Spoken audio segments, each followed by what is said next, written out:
तेरो नाम। हे राम हे राम हे राम हे राम।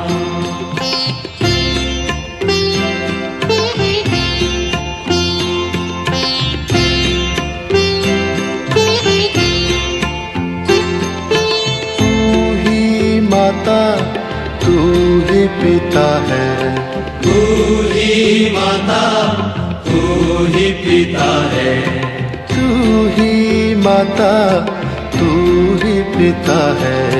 तू ही माता तू ही भगवाना देव स्थाने चास्त्रे श्रो भव यावत् पूजा करिष्यामि तातो संदिनो भव।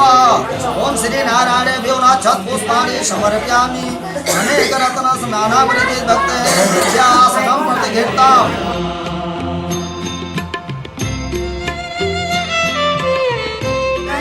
ओम पादं विश्वभूतानि त्रिभुजं दिव्यं दन्तोऽग्निबलं सुगन्धयुक्तं पादप्रक्षालनं दन्तं प्रतिघेत्तां श्री नारायणेभ्यो नमः।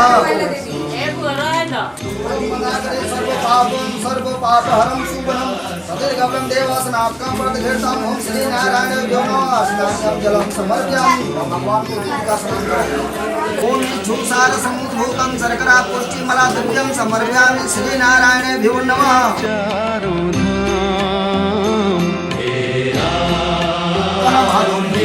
ओम हस्तप्रक्षालनं ऋषिकेशाय नमो नमः।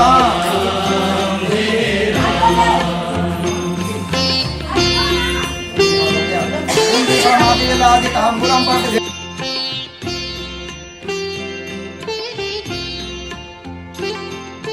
तू ही बिगाड़े तू ही संवारे, तू ही बिगाड़े तू ही संवारे।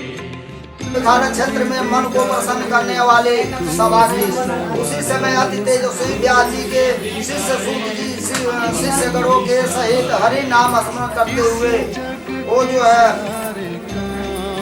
स्मरण करते हुए समस्त शास्त्रों को जानने वाले सूत जी को आते देख महातेजस्वी शौनकादिक मुनिगण खड़े हो गए। सब धर्मों को जानने वालों श्रेष्ठ सूत जी तथा परम वैष्णव शौनकादिक ऋषि परस्पर शीघ्रता से पृथ्वी पर दंडवत नमस्कार करके शौनकादिक मुनियों के लिए आसन पर संपूर्ण शिष्यों सहित अति बुद्धिमान सूत जी बैठ गए। बैठे हुए सूत जी से शौनकादिक मुनियों ने नमस्कार कर हाथ जोड़कर कहा, हे महर्षि हे सर्वज्ञ सूत जी, आप इस कलिकाल में मनुष्यों को हरि भक्ति किस उपाय से हो हे भगवान वह कहिए, क्योंकि कलिकाल में सब प्राणी पाप कर्म में तत्पर और वेदाभिहीन हो जाएंगे। उनका कल्याण किस प्रकार होगा। इस कलयुग में मनुष्य प्राणों को धारण किए थोड़ी वायु वाले निर्धन और अनेक पीड़ा से युक्त होंगे। प्राय पुण्य अति परिश्रम से होता है, इसलिए कलयुग में कोई मनुष्य पुण्य न करेगा और सब पुण्य के नष्ट हो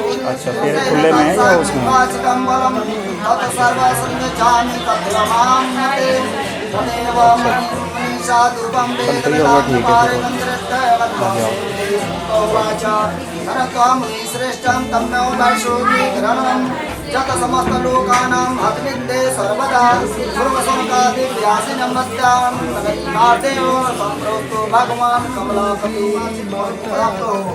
हम सब लोगों सुनने की इच्छा है। हे मुनि श्रेष्ठ, आप वेद वेदांग के ज्ञाता हैं और आप दूसरा कोई वक्ता नहीं दिखता, क्योंकि वेद व्यास जी आप शिष्य हैं। सूत जी बोले, हे मुनि श्रेष्ठ, धन्य हो, तुम्ही वैष्णव से आग्रह हो, कारण कि सब प्राणियों का तुम सदैव हित चाहने हो। हे शौनकादिक सुनो, मैं आपसे उत्तम व्रत को कहूँगा, जिस व्रत को नारद जी ने लक्ष्मीपति भगवान से पूछा था और जिस प्रकार भगवान ने नारद जी से कहा। हे ऋषिगण, उससे सावधान होकर सुनो। इत श्री स्कंदे पुरारे रेवा खंडे श्री सत्यनारायण भक्त कथा प्रथम उदय बिहारी लाल की जय।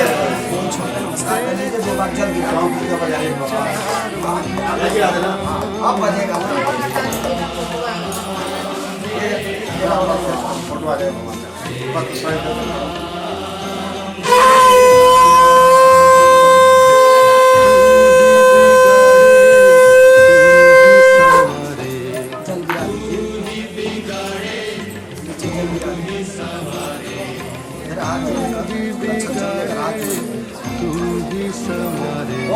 साधना प्रथम अध्याय बिहारी लाल की जय।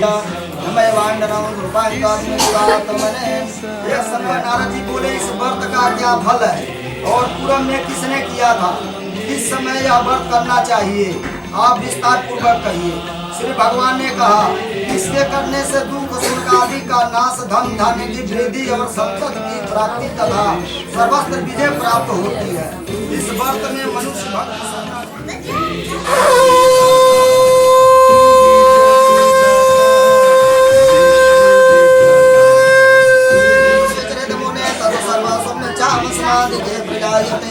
श्रोतो वाचा मुने सर्वे तम निकृष्टम एकदा सौंति निरोधता विन्दनम बन्धो वे सने सार्धं भर्तग्रेदं अस्मिन् काले तो काण्डग्रन्थ्या समागता वै काण्डे समाज वित्रमन्तो धरे प्रियात्मनंता विरते वित्ते। सूत जी बोले स्वर्गादि विष्णु भगवान ने जिस तरह कहा था वह उनसे मैंने कहा, दूसरी बात जो वह पूछो।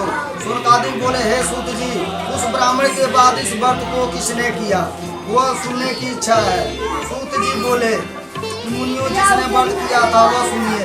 एक समय वह द्विज धर्मानुसार निज बंधुओं के साथ व्रत करने उदित हुआ। उसी समय एक लकड़ीहारा वहाँ आया। भूख प्यास से पीड़ित काट के भार को बाहर रख कर ब्राह्मण के घर में जाकर उसने व्रत करते हुए ब्राह्मण को देखा। जैसे हम लोग पूजा कर रहे हैं, जिसको नहीं समझ में आएगा पूछेगा कि आप लोग क्या कर रहे हैं, तो हम लोग उस पर गुस्सा नहीं होना, उसको बताना चाहिए कि हम सत्यनारायण भगवान की कथा सुन रहे हैं। वो कहाँ गया, केले के फल, शक्कर, दूध, घी, गेहूं का चूर्ण सबको सवाई लेकर घर में आकर अपने भाई बंधुओं को बुलाकर विधि से सत्यनारायण का व्रत किया। उस व्रत के प्रभाव से लकड़हारा धन पुत्र से युक्त हो गया। पाकर अत्यंत सत्य लोक को चला गया। मुनिगढ़ में और कथा कहता हूँ, उसको सुनिए। सक्रा घृतम गोधो मत्स्य च चूर्णक्रम कृतवेशवादं कृत्वा स्वगृहे जजो सोबन्धो समर्थ चकार विधानं वर्तन्त वरप्रसाद धर्मपुत्रेण लोके सुखं भोक्त्वा चाते सत्यं नृते द्रुदे मुने सात्रम् इति श्री स्कंदे पुराणे नवाखंडे श्री सतराम कथा तीर्थयादय बिहारी लाल की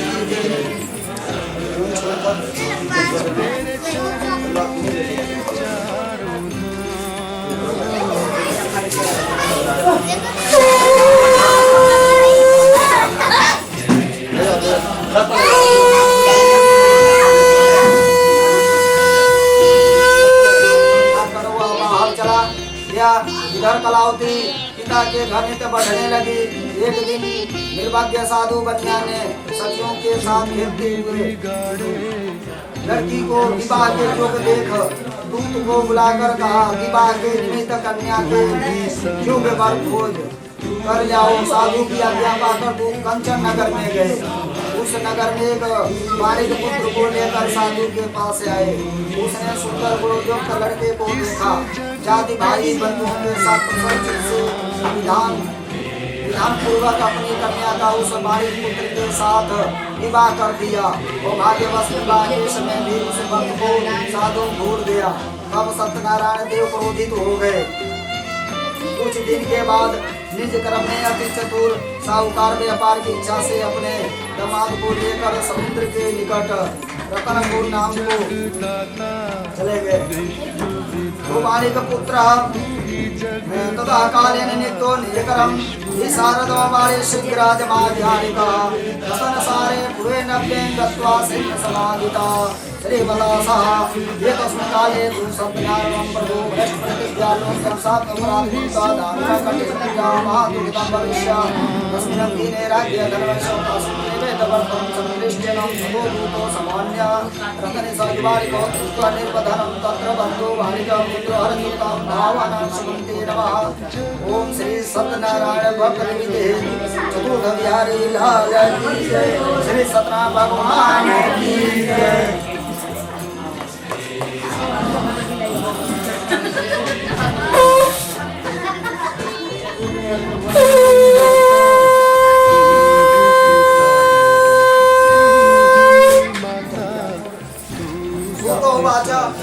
माया सतदेवा नासुतो बेंता तनोदर जग्यते चंद्रकेतुना दोषो देवार्या सोचोर्याशा चंदनम आदि जाति समाजोक्तम से अभ्यासा समाकुला सचरे अपराधत्वा सगृहे एवं कलावती कन्या गंगे प्रतिसादनम यातो निद्रा जगमंडेयम तत्वा प्रचंड वर्तम तत्र सत्यनारायण से घर घर घूमने लगी और कलावती कन्या भी नित्य ही घूमने लगी।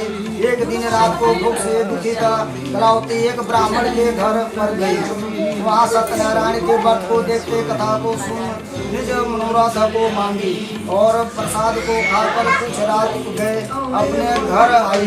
तब लीलावती अपनी कन्या को झिड़काने लगी कि हे पुत्री इतनी रात तक तुम कहाँ रही, तेरे मन में क्या है।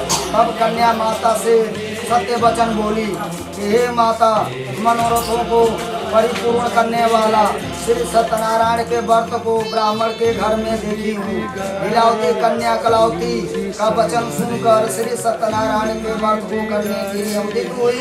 पतिव्रता साधु के स्त्री अपनी कन्या सहित बंधु बांधवों के साथ श्री सत्यनारायण के व्रत को किया।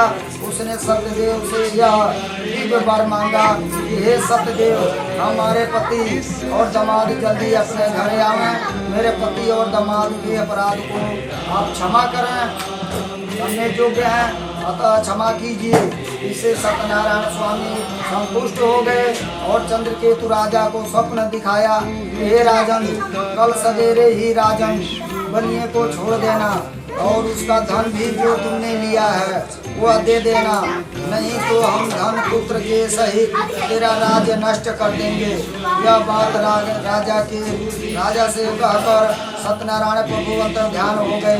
तब प्रातः काल के समय राजा निज जनों के साथ सभा में उपस्थित वो मंत्री जनों से यह अपना स्वप्न सुनाकर कहा, बाधे हुए बनियों को शीघ्र छोड़ दो। ऐसा आदेश दिया।